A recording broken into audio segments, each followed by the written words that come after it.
All right, good morning, trustees. Today is the October 7th board workshop, and we do have a quorum.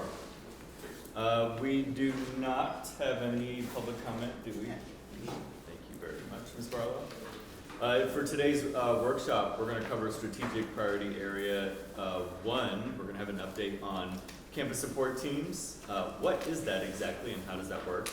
And then Ms. Lindsay Harris is going to give us an update on learner profile recognitions. We also have campus improvement plans and district improvement plan update from Wes Vanacek.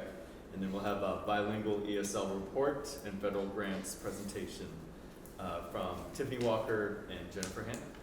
But without further ado, I'm going to hand it over to Dr. Sonia Howard to talk through campus support teams. And while she is doing that, I am going to hand you a copy of the Strategic Blueprint Priority Area 1.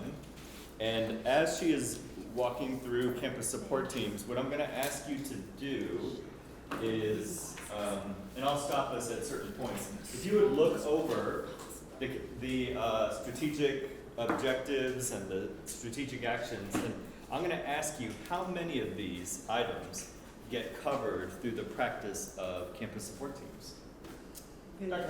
Good morning. I'm excited to bring to you this morning information about our campus support and instructional leadership cadence that happens through our campus support teams and the process. So what is a campus support team? A campus support team is the opportunity for our district and campus leaders to come together on a specific campus to discuss the current reality of that campus, to discuss goals and future goals for the campus, as well as any needs they may have operationally and instructionally. And so the benefit of that, us coming together in that group, it gives us an opportunity for that campus to have access to multiple departments at once. They don't have to call across the district to solve any problems they may have. We come together and are able to do that together. The other benefit of us coming together in that way, it really does target the work that we do together. It helps us to know very specifically what the campus is working on and what their needs are, and it gives us a more targeted focus.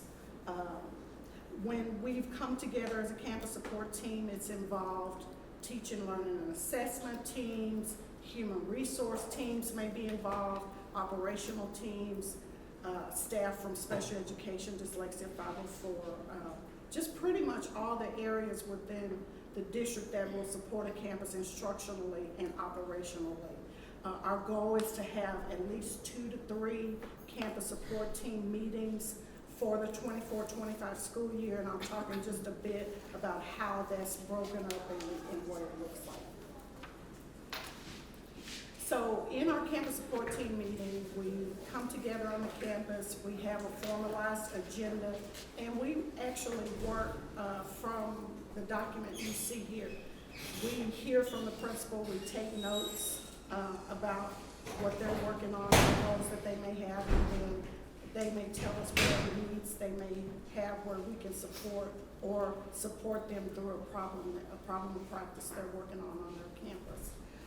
It allows us to have a deeper follow-up and follow-through. So you see the document there. This document is shared with the district team and the campus team as we put together action steps of support.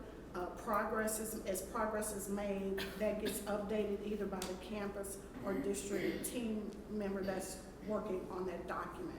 And then as new things come up, we will continue to use this document to help us know where we stand. And we use it through Google, which allows everyone to see it and be able to work through it together. Trustees, that last slide, this is probably one of the most foundational things that really makes a difference in our listening to each other piece of leadership in the school district. Just as an example, I was on a campus, I was talking about a principal, and I said, or talking to a principal, and I said, what is one of your more pressing needs? She mentioned an item, and of course, my brain goes to, okay, I wonder what we can do to help with that. And she said, no, it's good.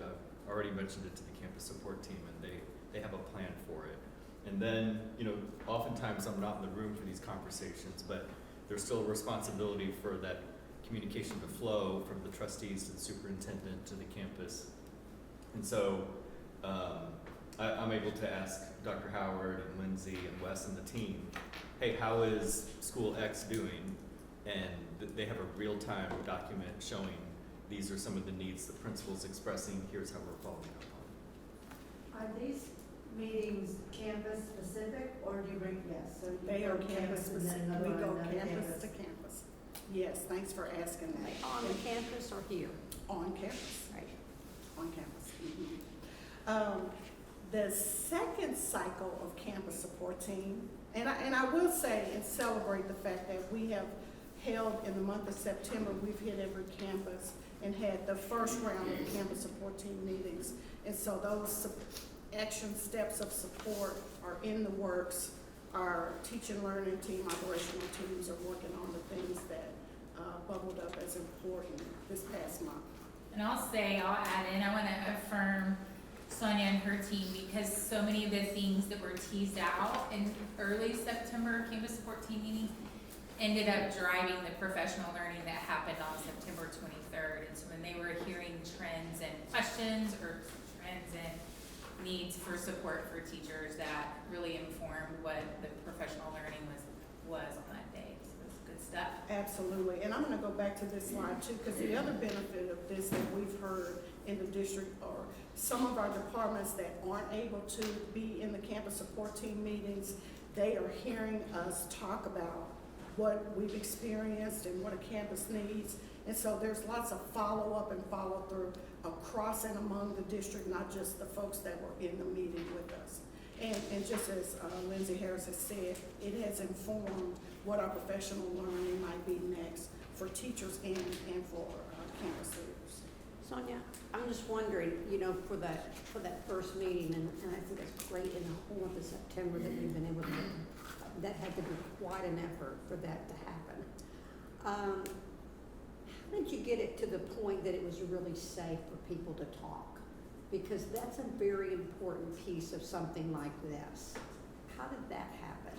I think the way that happened, and as you know, we operate from good things, we operate from capturing kids' hearts and just, those norms and the social contract that we have. I think that plays a part in Sure. it to help people feel safe. And then that was a part of the discussion that we were there to support them. It's not a gotcha.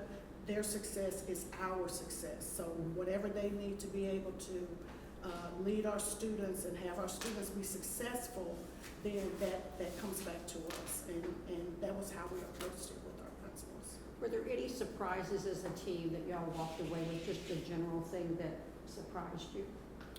I think we'll probably be able to get to that towards the end Okay.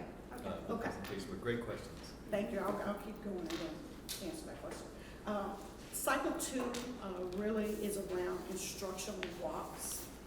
And we started that toward the end of September, coming into October, and probably have had several of those so far. And within the instructional walks, our focus is on literacy and math. So reading, writing, math, those are the areas that bubbled up in our data, and we want to make sure we keep a pulse on that. So in these meetings, we go back as the campus support team. The principal puts together a schedule of classrooms we can go and visit, and then we go in small group into those classrooms, looking at very specific things within our walkthrough. But the main thing we're looking at is how are our students learning? What are they learning? How are they responding to the teaching that's taking place in the classroom? So that's a big focus of our walkthroughs. And then at the end of our time together, we go back through the campus support team action plan and make sure that we haven't missed anything, there's not something that's still lingering, or the campus has additional needs that need to be supported. And then lastly, as part of the campus process and instructional leadership cadence is our campus instructional leadership team meetings, and we call that SIL. And really what this does, it gives us an opportunity to delve deeper into an instructional problem or an instructional practice or instructional data. For example, September 23rd was our first SIL with the campus team, and we looked very deeply into the beginning of year data. And we introduced a data analysis protocol. And then principals and assistant principals had the opportunity to then talk and collaborate with one another about how they wanted to roll that out with their teams. And so this the SIL will happen 2 or 3 times this school year, and just allows us to go deeper instructionally. And so that sums up the campus support team cadence and instructional leadership cadence, and I'll take any questions you may have. You know, Ms. Malden, one thing you asked was, is there anything that surprises? And keep in mind, I intentionally want to empower the team to lead the work, so oftentimes, if not almost every time, I'm not in the room, right? But this is messy work. It is messy. What does Mike Tyson say? Everyone has a plan until you get punched in the mouth, right? Yeah. And so there's a good structure and a plan, but we have to listen to our principals, listen to our teachers about what's working and how is it impacting you, and then how do we adapt and adjust, right? Well, we maintain a standard, but how do we adapt and adjust our support and our practices so that, and even this morning we got into a 20-minute conversation of, when I say this word, is that what you mean? You know, and just having that alignment across our entire senior leadership team. I'm incredible, you know, we have 3 of our high quality principals in this room. I'm incredibly encouraged by the work taking place. I'm also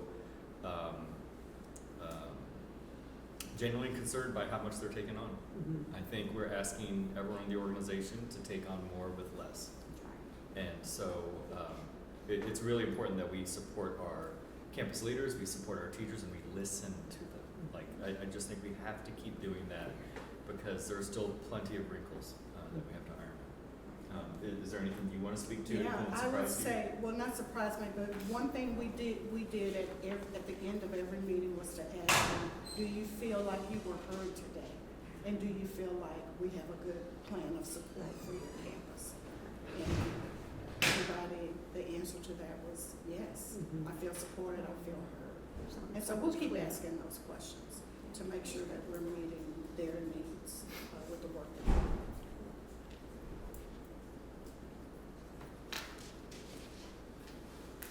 I know the font is kind of small, but I really didn't give you a ton of time to really look at this, but just glancing at it, do you see any items here that through the practice of campus support teams, we are really addressing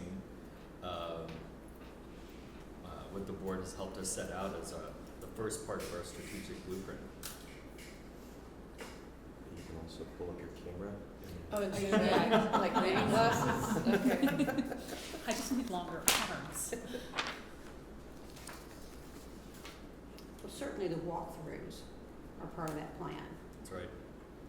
Certainly the self Yes. is part of the plan when you're looking at progress monitoring.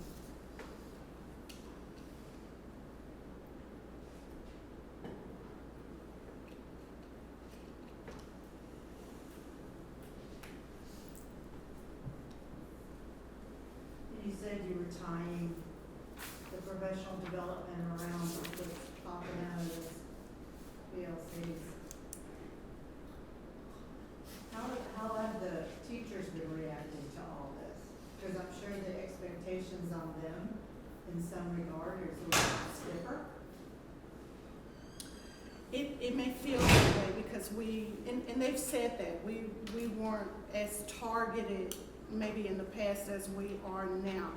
But we've been trying to lower the affective filter by letting them know that this is a collaborative process, and yes, we're walking classrooms, but we go in with a smile and we're talking to kids and seeing what they're learning and not focusing our eyes just on what the teacher is doing. So trying to make it where teachers can be receptive. And we've said that to principals.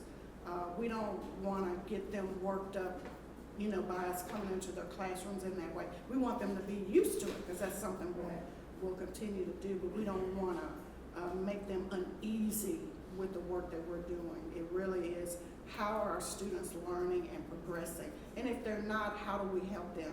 And if they are, how do we extend them? So that's our focus. Walking into someone's space where they educate other people is a deeply personal thing. It's like walking into someone's house. Oh. And you could be the friendliest principal in the world, but you're still principal. And so when you come in, just helping continue to give off that vibe of we're a partner in this business of making each other better. But it doesn't matter because the title of principal is still there. So even as superintendent, I just try to stay as upbeat and pleasant as possible anytime I walk near a classroom. Exactly, and we try often not to have anything in our hands to make that nervous feeling, because we want kids to do what they're normally doing and the teacher to do what they're normally doing, so we can really get the true picture of how our students are learning.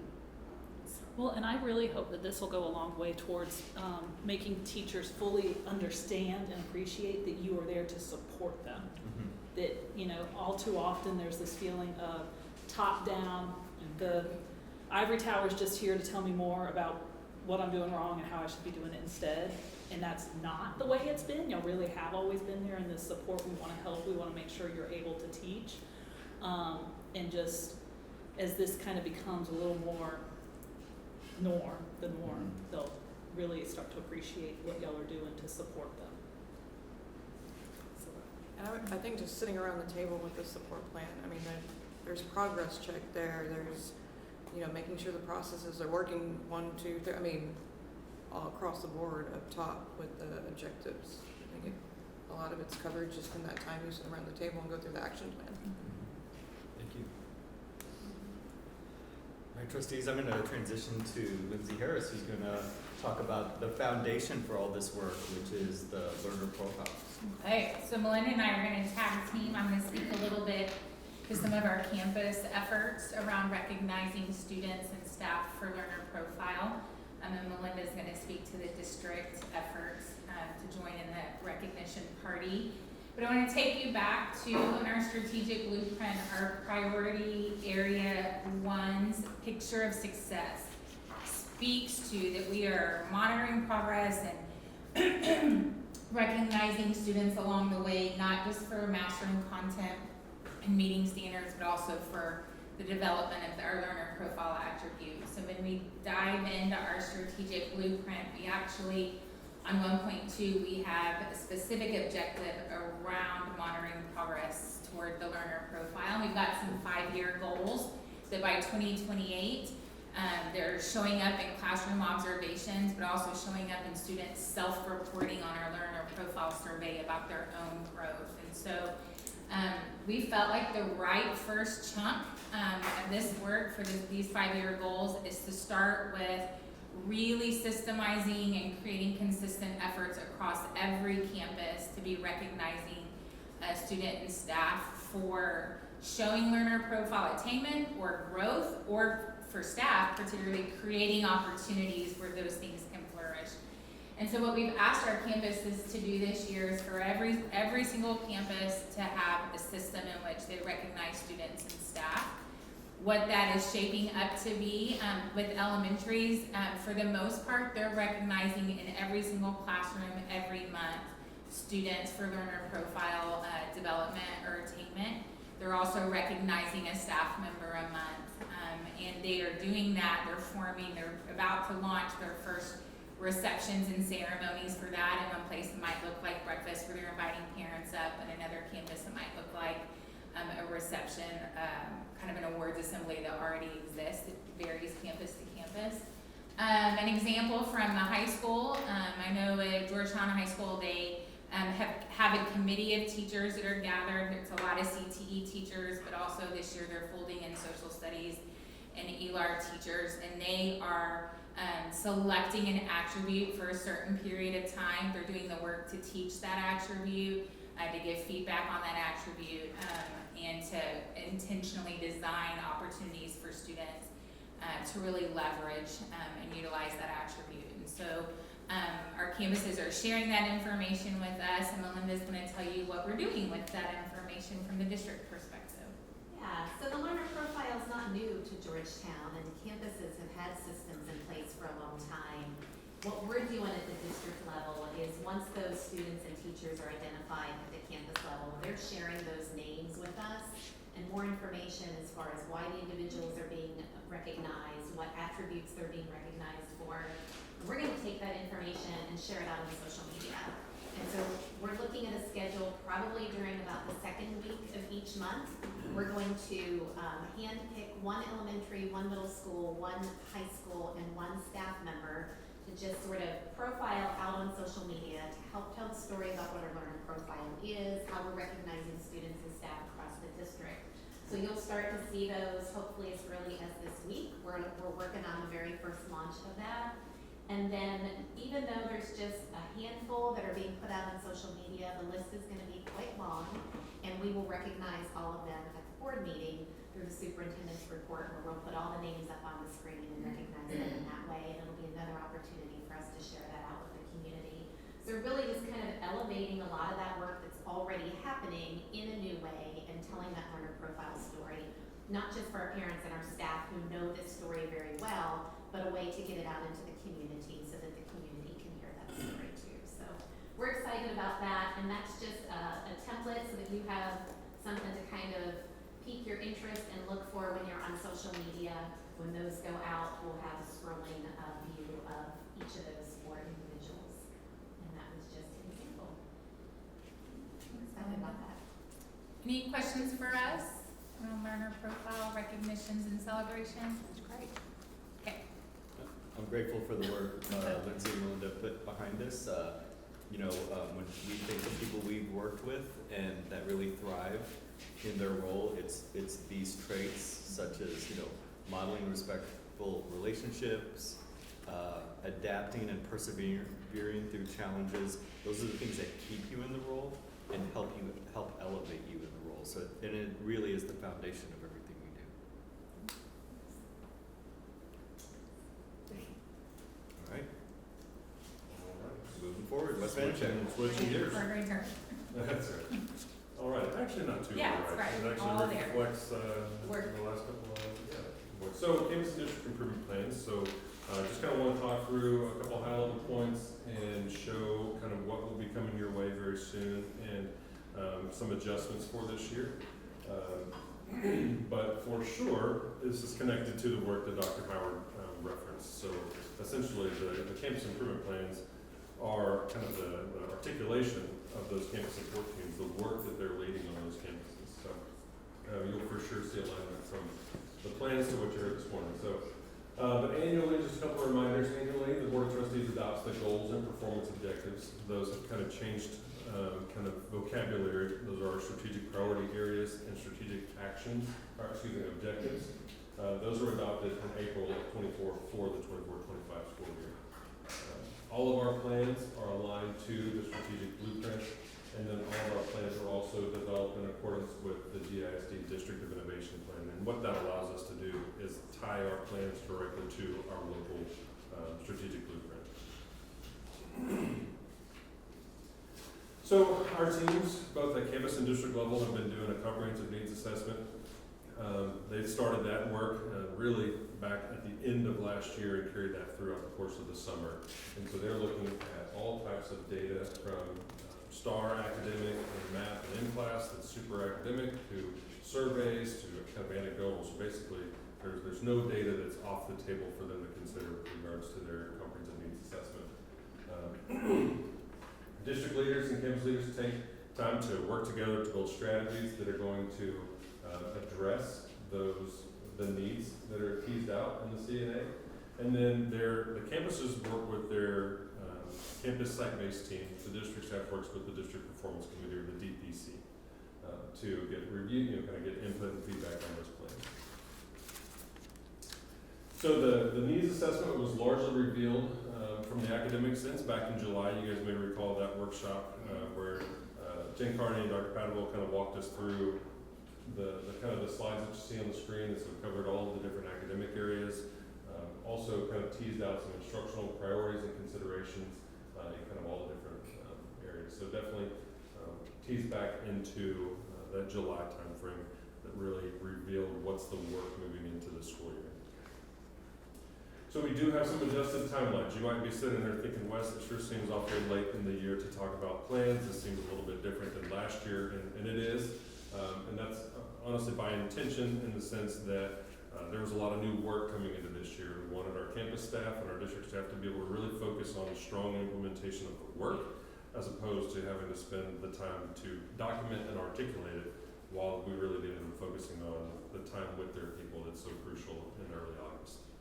So we're a little bit, later in the year talking to you about the plans, but rest assured the work's been ongoing, never really stops. It is aligned to the strategic direction, the priority objectives. We will come back to you and report the progress twice a year. And then we're using the continuous improvement template to lead intentional change efforts. And so last year we kind of lived in two worlds. We had plan for learning, which was kind of where we printed everything, and there were also these addendums. And there was a lot of C addendum attached, and we were using kind of a different change methodology. We have sandwiched those or squished those all into one. So it's all in plan for learning, which is the program that we use. But it does have a heavier focus on identifying evidence to monitor progress before starting the strategy piece, and I'll show you what that means in just a moment. Just a reminder, our campuses are also prioritizing these objectives. So the idea of making all the progress on all of the objectives on all at the same time is not going to be an effective approach. And so what they do, they prioritize which ones are the ones that need most of our attention now, which ones are kind of a minor change process, and which ones are we going to maintain our efforts. And maintaining effort takes work too. We use kind of a bicycle metaphor. If you're going to maintain direction on that bicycle, you're still pedaling, you're still looking forward, you're still paying attention to where you're going, but you're not changing direction on that bike. Whereas in the major change and the minor change, you're making change. Can I ask a question? Yes, ma'am, please, thank you. Okay, when I'm looking at goal one, let's talk goal one. And so we're looking at what we've been provided here with 1.1. So when you're talking about campuses choose at least one strategic objective in a strategic priority area, it would be like choosing 1.1 or maybe, but it's not the whole, that's not the strategic area number one, it's this thing. It's the objective level. Okay, this was That's correct. Okay, That's right. okay, Yep. got it. Yep. And you'll be able to see that this campus is doing major change on 1.1 and they're doing minor change on 1.2. Okay, got it. So just kind of showing a little bit of what you'll get in your hands. So quick reminder that the piece that's in orange is what is already approved by you guys. And so everything below that is all the work that our campus and district staff are keeping a really close tabs on throughout the course of the year.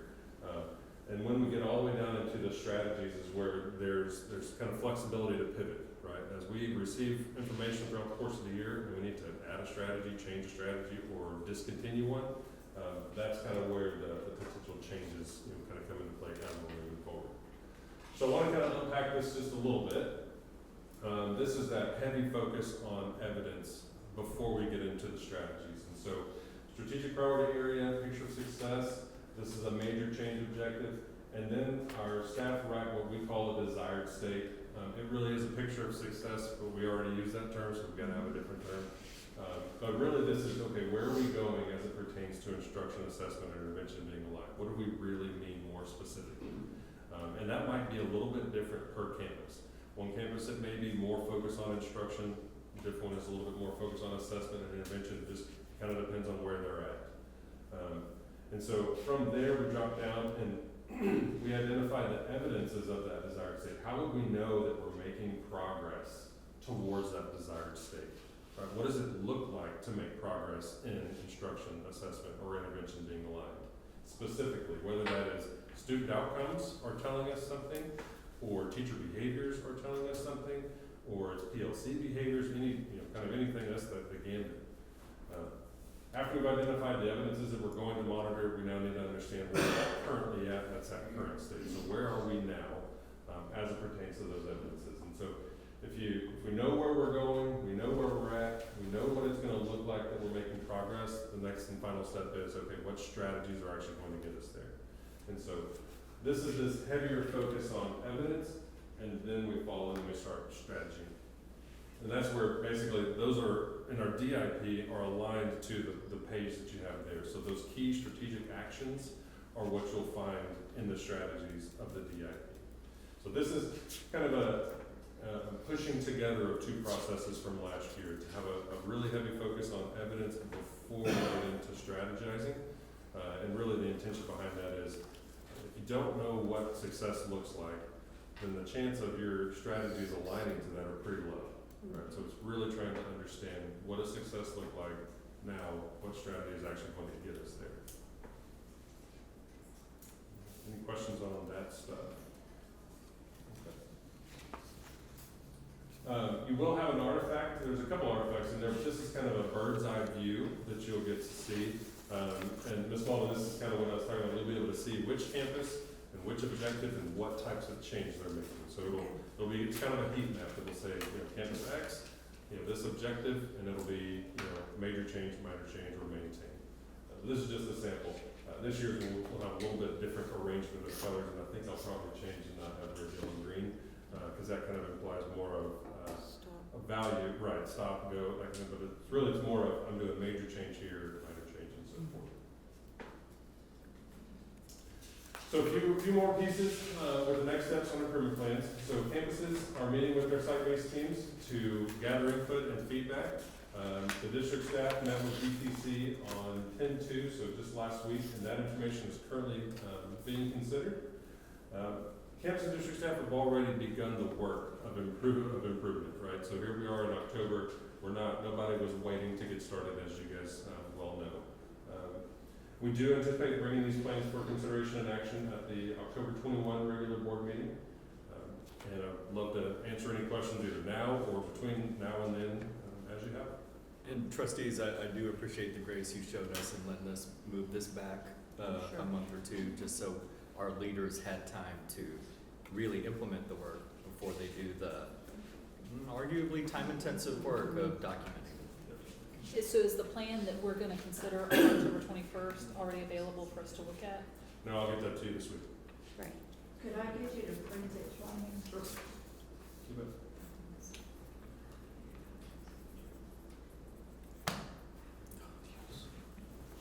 Stomach's making a ton of noise.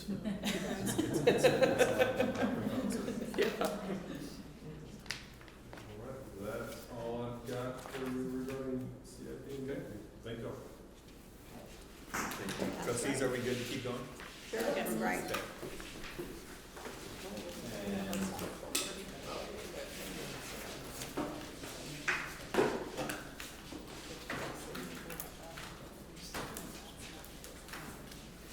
all right, trustees, we're going to lead into the bilingual ESL report.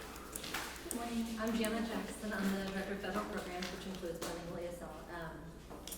And we are required by the state to give you some updates on how our kids are doing and teacher certifications and things like that. If you're not aware, we have a bilingual program in GISD. It's a dual language program. For K to 5, it's 2-way, which just means we have Spanish speakers and English speakers mixed together. And for pre-K, it's 1-way, which means we're still teaching 2 languages, but just to one group of Spanish speakers. In elementary, it's typically content-based ESL if a student has a language other than Spanish. And that would be the students with me all day and I am ESL certified, or I may be departmentalized with another teacher. And then for 6th to 12th grade, we have what we call pull out. It's not necessarily always pull out, but we do pull out our newcomers, especially in their first 3 years, and work on English from 6th to 12th grade. Do you want to go? And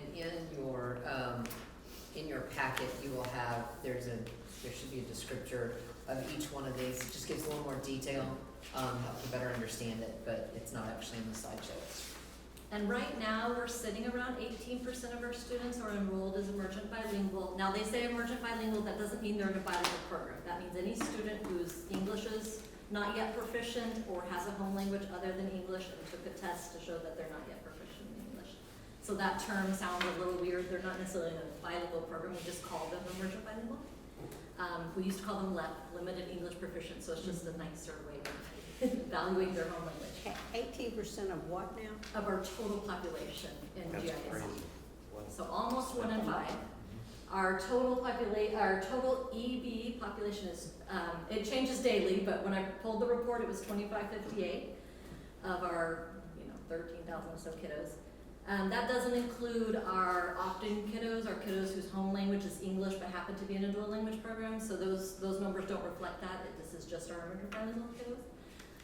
I just wanted to throw out, we also have a lot of languages in our schools. It's not just Spanish. Spanish, of course, is our top language other than English, but Telugu is a language from India, Vietnamese, Arabic, and Urdu is a language from India and Pakistan.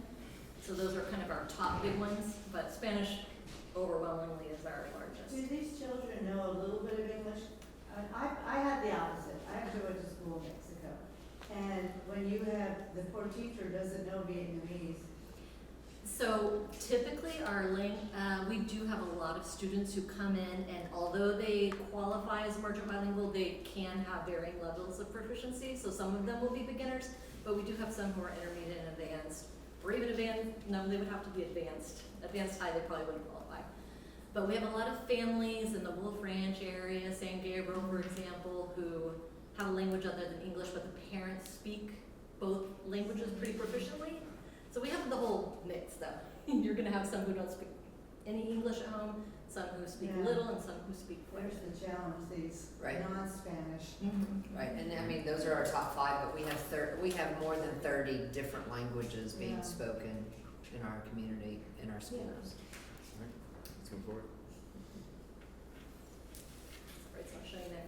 I'm That's sorry, just a that's little 'cause you- graph that shows you how we've been increasing percentage over time. And a few years back, 2020, we were about 14%, now we're 18%. So that chart is pretty noteworthy because, she mentioned 1 in 5. So in 4 years, we have come from as a district from where 1 out of 7 students was emergent bilingual, or the first language at home is not English, to now 1 in 5. So that represents meeting the needs of students as a different set of resources. Let's see, if you go Next slide. to the next slide. So TOPAS is the Texas English Language Proficiency Assessment System. It's kind of like STAR. We're required to give it to all of our emergent bilingual coded students to test their English proficiency and how it's growing over the years. This is kind of broken down. The blue is like their first year in U.S. schools up to 5 or more years. I'll just point out one highlight is that we do have a lot of students hanging out in the intermediate and advanced range, and we really like to move them a little bit to have more in the advanced high range. So, but you would imagine a student who came in their first year, very likely they're going to be a beginner if this is their first experience. So none of this is super surprising to me, but we want to see growth. And just if you're not familiar with that assessment, our K1 teachers rate the student, and from 2 to 12, a student is all online, listening, speaking, reading, and writing tested. That just started a couple of years back. It's been a hard adjustment for second graders, especially, to have to do all of that online. I will tell you something new this year for TELPAS. Parents will actually be able to access the entire student test. This will be the first year. Listening, speaking, reading, writing. They can hear their child's responses, they can see what they wrote, et cetera, et cetera. So very interesting for anybody to be able to see that. It may also help motivate some of our kids. I want to show a big, this is a great thing this year. We had 134 students what we call reclassify or exit EB status. Basically, they had to get an advanced high composite score on their TELPAS. They had to also get approaches or above on their English STAR without any accommodations in 3rd to 9th grade, or they had to take an Iowa assessment if they didn't have a STAR test for the 1st graders, 2nd graders, 11th and 12th graders. And they had a teacher, they also had to have a teacher recommendation. The year before we had 14, so we had quite a few more reach that status, partly because the state helped us a little bit with the TELPAS Advanced High Composite, but also the hard work of our teachers and students as well. I'm also required to tell you about exceptions and waivers. They call it exceptions for bilingual teachers, they call it waivers for ESL. Basically, it's how many teachers we have that are not certified in ESL or bilingual, and they happen to be teaching a class with those students. We had quite a few achieve their certification last year. I still have people, you know, still working on a few people. Some people retire or move. Right now, I am anticipating, this goes to the state this month, about 53 ESL waivers and 5 bilingual exceptions. And so we also have a plan to support those teachers, if you going. Part of the plan, this is some of our normal stuff and some of it is for those teachers. We have to do LPAC compliance trainings. Those are to help identify and test students to see if they qualify for service. We have training specific to dual language. 3 of my team were certified as trainer of trainers for ESL certification training. It's called the ESL Academy. We do some 7 steps training, which is a specific ESL training. Content-based languages instruction is also a specific ESL training. But the biggest thing I wanted to point out is I've added a secondary ESL coach, and then I have a dual language elementary coach, and we're really focusing on them being in PLCs and supporting teachers, but also doing individual coaching. Of anybody who's on a waiver, they're going to have at least 1 coaching cycle with one of our coaches. Can I ask a question Yeah. on back a little bit on this exceptions and waivers? I'm not sure that I understand that. Sure. And what does, are we talking about a bilingual teacher? Are we talking about an ESL teacher? So would you walk me through what that means? Sure. They call it a bilingual exception if the teacher is supposed to be bilingual certified because they're teaching a dual language and they don't yet have that. I will tell you, of those 5 teachers, 4 of them have passed part of it. They're just working on, bilingual requires 2 assessments. Not only your regular general ed assessment, but you've got the BTLPT, which is a speaking one, and you've got the bilingual supplemental, which is the written. And they're in, all of those 4 are in varying stages of, maybe I passed one, but not the other, and we're working on it.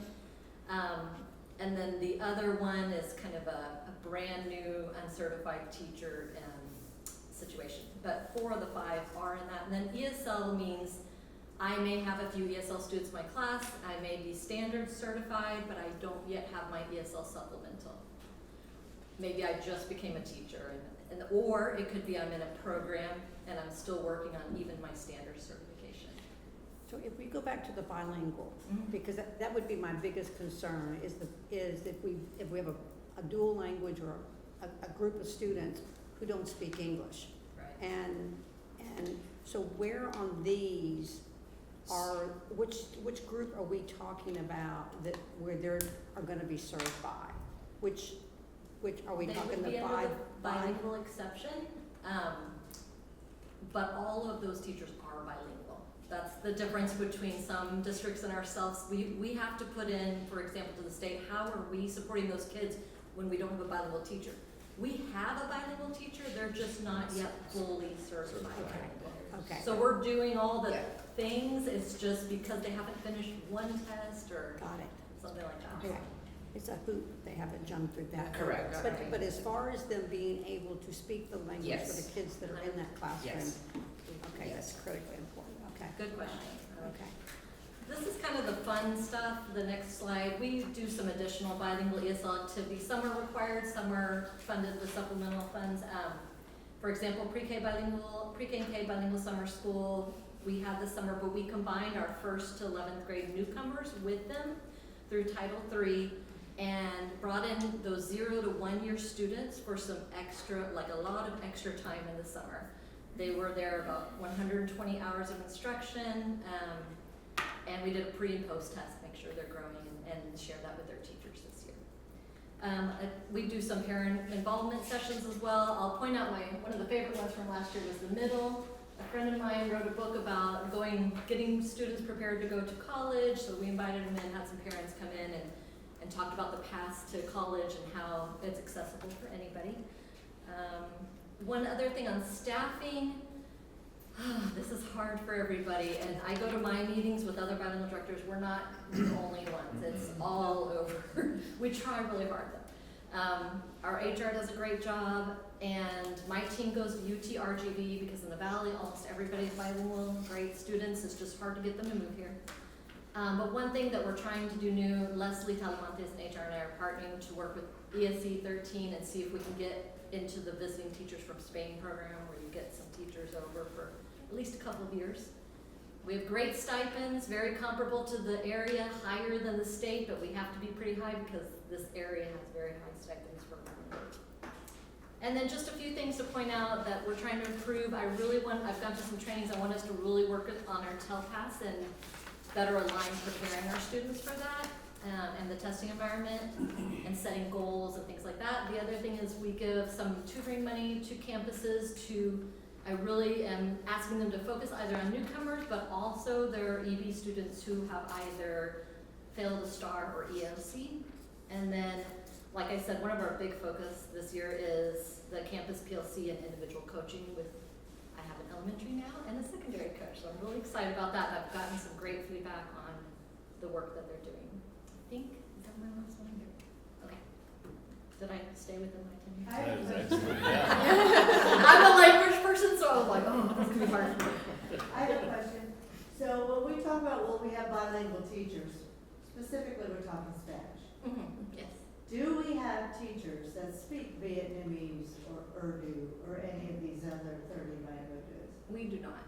We do not. You are required to have a bilingual program for any language when you have 20 or more speakers of that language in any grade level. So if we were to get 20 Vietnamese kiddos in first grade, then we would have to start looking at starting from kindergarten. We're not near that level, I'll be honest, right now, but some districts do. Well, but we do a lot of training around ESL and making sure that our teachers that have our our EBs that are not English speakers, right, and that they have the skills that they need, that they have the training that they need, that they get opportunities to learn different strategies, to be able to support those students, even though they cannot speak that student's language. So we do a lot of training around that for our ESL I teachers. guess the technology probably helps. It does. We It do does. have Lexia English specifically for newcomers in elementary, because you may have just like one random kid in your Yeah. class and sometimes, you don't have time to pull that student individually every day, so that is another option that we've provided, because we know that is a challenge. I want to publicly express appreciation to all of our teachers, and especially our bilingual and ESL teachers, as we move from 1 out of every 7 children to 1 out of every 5, where English is not the first language spoken at home. Our educators are still dedicated to seeing every kid be successful in their classroom. So thank you for that. Thank you for leading that work. Question for you about that though. Do we define these kids differently now? Is that an increase in the percentage because we're opening doors to more kids? Or has the standard stayed the same? As and it's qualifying? just increased, yeah. Yeah, good The question. identification process has stayed the same. Some of the testing and all that after they're identified has changed, the TELPAS and all, but to identify if they have anything other than English on their home language survey, we give a language test in English and possibly in Spanish if they speak Spanish. And based on that, that's what qualifies them from the beginning until they're eligible to reclassify. And just so you know, we're not allowed to reclassify any kinder or pre-K kiddos, so that's why you saw them. Good question. Right, thank you. Miss Hannah, take us home.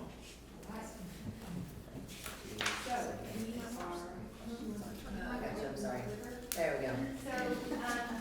We started talking about this once a year, just so the board knows the funds that are coming in from the federal government that to some degree either supplement or supplant some of our programs. I kind of like to think of it as a cake. We talk about general fund a lot, and that's kind of the base of the cake. And then you have to supplement that. We have some programs that we get from the federal government.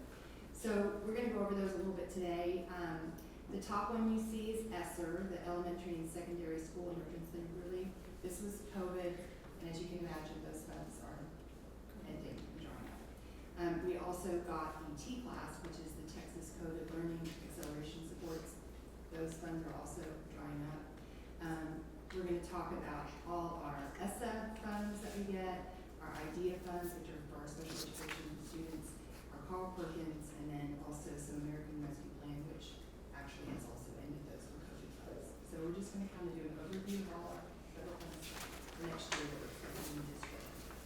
So as I just ESSER funds, basically that started in 2021 and spanned through September of 2024 are ending. You can see that through the three main ones that we received 490,500, then 512,500, and then the big supplemental one was 4.9 million. We have less than 200,000 of those remaining. We have used them to assist with our summer school acceleration and some after-school acceleration. Those are ending.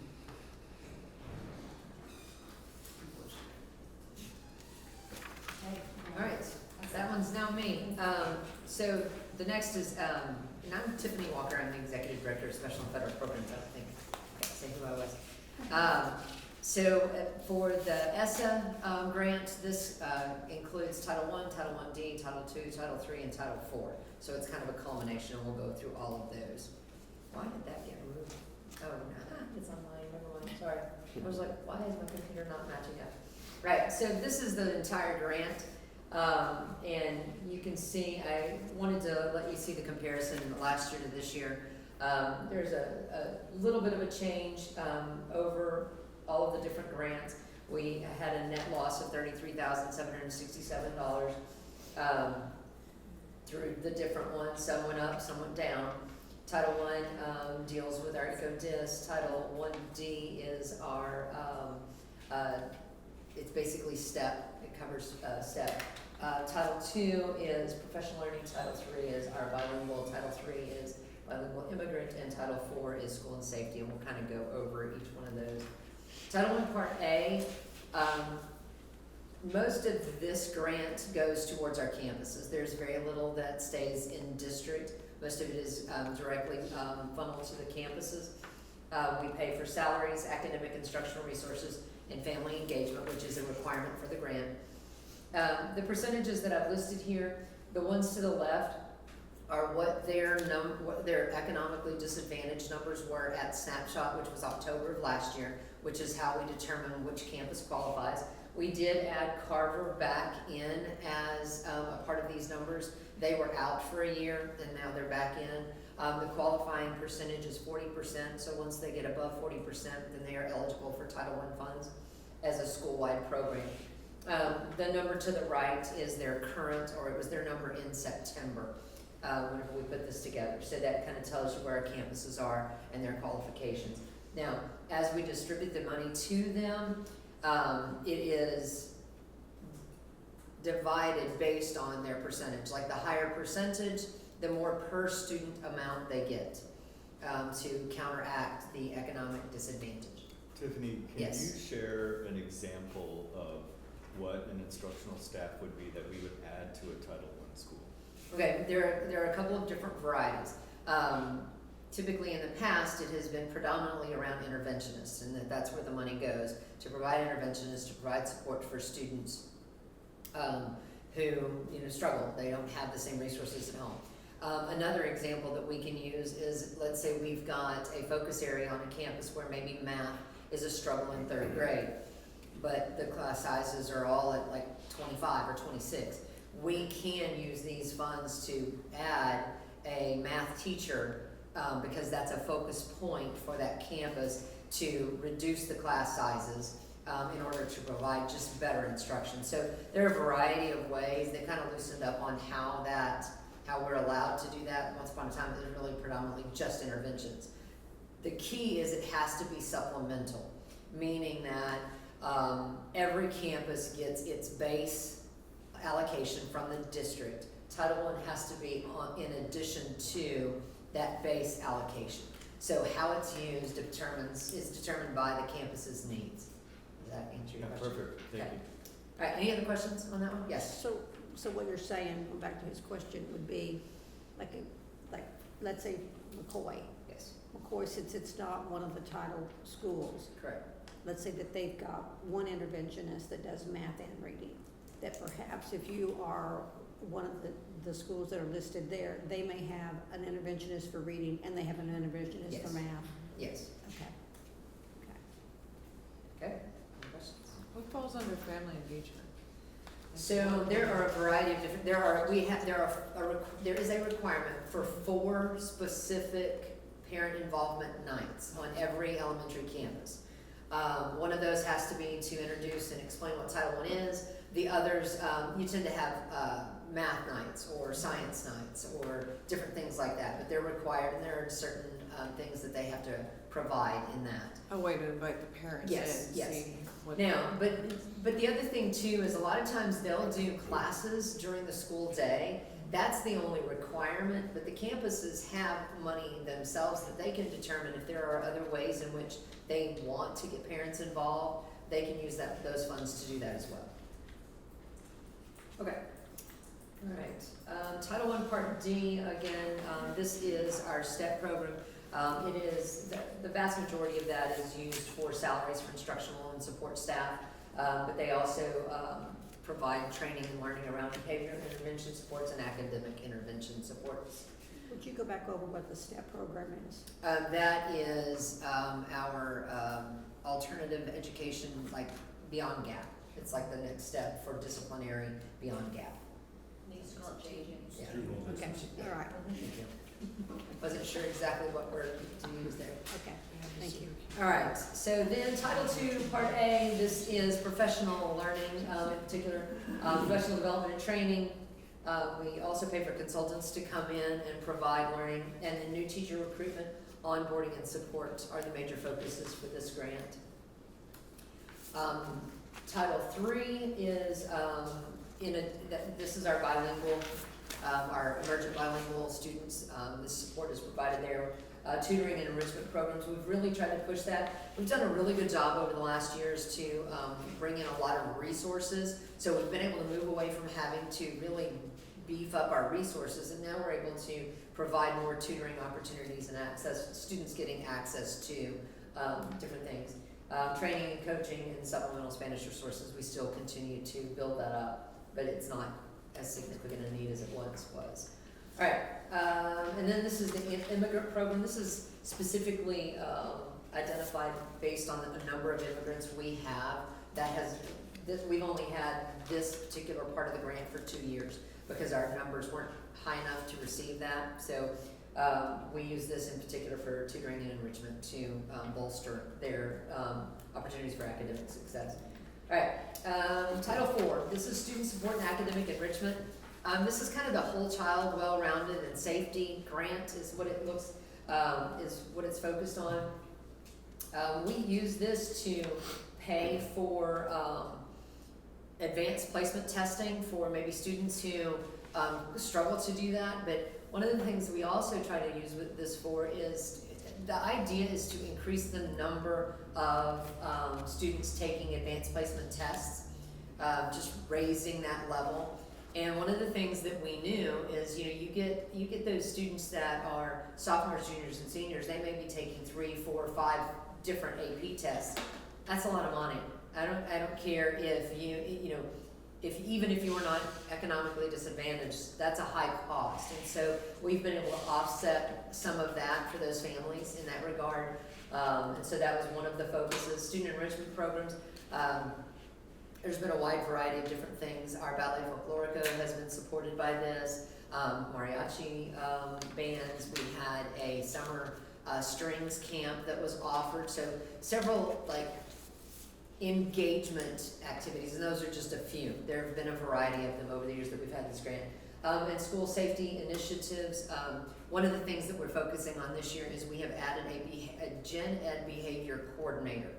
And they're working on behavior systems across all of our campuses, because that was one of the things that was identified last year as a major concern by our teachers. And so we're really excited about the work that we're going to be able to do with that, with MTSS behavior. So that's another part of this. And then just student support initiatives around mental health.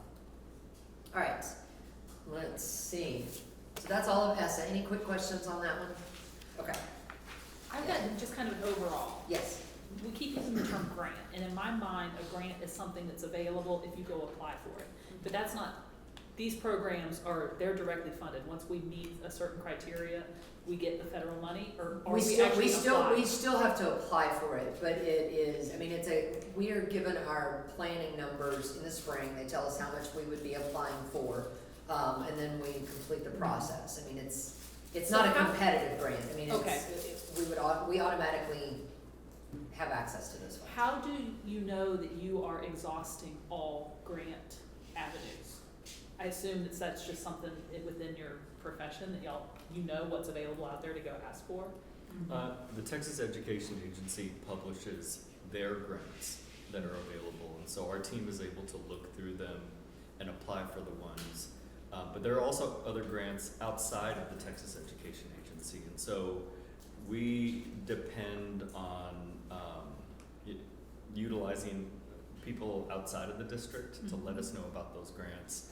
And then when we find out about them, we have to go through a separate application process. It looks totally different than TEA. So sometimes we depend on a consultant to put together the grant application for us. Earlier this year, you heard about, Dr. Stoner applied for a safety grant that helped offset district funds. That was an external grant that she had to work with a consultant on to apply for it and bring in those funds. But yeah, I mean, to answer your question, there are probably grants out there. Yeah, all and over the we just nation don't even that- know what we don't know. It's that is kind of like correct. high school seniors when they start venturing out to the scholarship world. That's correct. You get $150 there and $200 there. Well, it adds up. That is correct. There are the scholarships that every kid in high school knows about, and then there's the ones that you really have to hunt for. That somebody's probably saying, I wish more kids would apply to this one.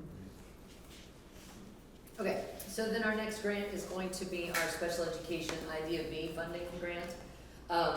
The big thing to notice here is when we talk about the Idea B art formula and art preschool, those were COVID-based grants, and those have come to an end. So there will be a reduction of $131,827 this year because those grants have gone away. But the Idea B formula grant and the preschool grant, those stay pretty close to what they are every year.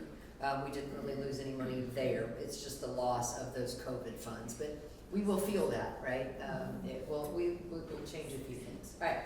So in looking at that, the key things that we use this grant to pay for are primarily salaries, student-specific supplies and materials as well, proportionate share services to others in our community, contracted services, regional day school for the deaf tuition, and then student placement in residential facilities. These are the areas in which the majority of this grant are expended. All right, Idea B preschool. This supports our ECSE students, and primarily this is used for salaries. Pretty much that's. And it has not really gone up in 35 years. No. When you think about all the little. Yes. And our number of ECSE students increases. I mean, the number being identified. Yeah, it's the same. It's the same. All right. So then the next grant is the Carl Perkins grant, which is our CTE grant. Just a comparison, went down about $10,000 this year, $10,000 and some change. This grant pays primarily for career exploration, career development activities, professional development related to CTE for staff, supports integration of academic skills into the CTE programs, and quality evaluations of the CTE program itself. Question for you, why are some of these numbers going down whenever our students, that's going up? Is there a reason they're just running out of funds, or? I do. It's just an allotment. Yeah. Okay. I do not have that answer for you. But you can call them and ask. Yeah, right?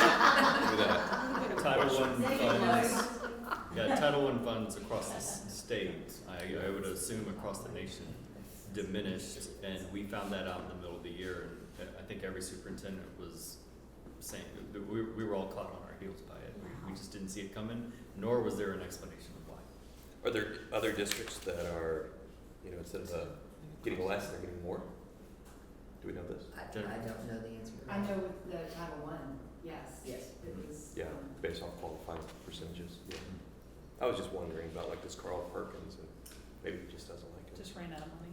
I can speak to that one. So the Perkins is for CTE funding, and it is an allotment that the state gets from the government, from the federal government. And so then depending on how many entities within the state are getting the allocation determines the amount. And so the number of entities getting Perkins funding is increasing, Gotcha. which means that the amount that each is getting is shrinking. Gotcha. Okay, that makes sense. Thanks, Lawrence. Any other questions? This slide is just, in regards to federal funds, we do keep the door open for, questions. Those can be submitted through Let's Talk, for the public to ask any questions of things that they do not understand. All right, any questions on that? All right. Trustees, this includes our workshop, This so was thank you great. for attending.